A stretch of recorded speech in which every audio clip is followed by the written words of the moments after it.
केन्दुझर सांबादिक निरंजन नायक प्रथम सार्धवार्षिकी पालित। केन्दुझर जिलार एकमात्र साप्ताहिक पत्रिका केन्दुझर टाइम्स एवं साहित्य पत्रिका साळंदीर संपादक तथा सांबादिक निरंजन नायक प्रथम श्राद्धवार्षिकी केन्दुझर कालीपड़िया ठारे अनुष्ठित होईछि।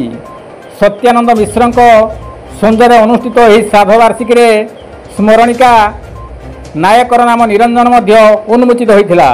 एथिरे केन्दुझर म्युनिसिपालिटी अध्यक्षा निकु साहू, पाटना विधायक अखिल चंद्र नायक, पूर्वतन विधायक जगन्नाथ नायक, सुवर्ण नायक, पूर्वतन सांसद माधव सरदार, संगीता सिंह, रविनारायण द्विवेदी, शारदा आचार्य, प्रेस क्लब कार्यकारी सभापति जगबंधु पंडा, संपादक शरद दास, सांबादिक तपन कुमार बेहेरा, कविंद्र राउत, पवित्र मोहन सिंह, डम्बरुधर महांत,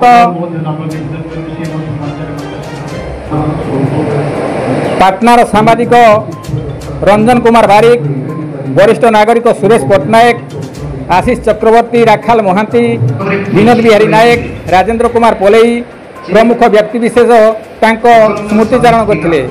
एथिरे निरंजन धर्मपत्नी पद्मावती नायक, पुत्र इंजीनियर ईश्वर ईशान नायक, केन्दुझर सांसद पत्री लवंगनता नायक, धरित्री राउत समेत अन्य प्रमुख व्यक्तिविशेष और सांबादिक माने स्मृतिचारण सभार जोग देइथिले एवं नायकर नाम निरंजन पुस्तिका उन्मोचित होइथिला।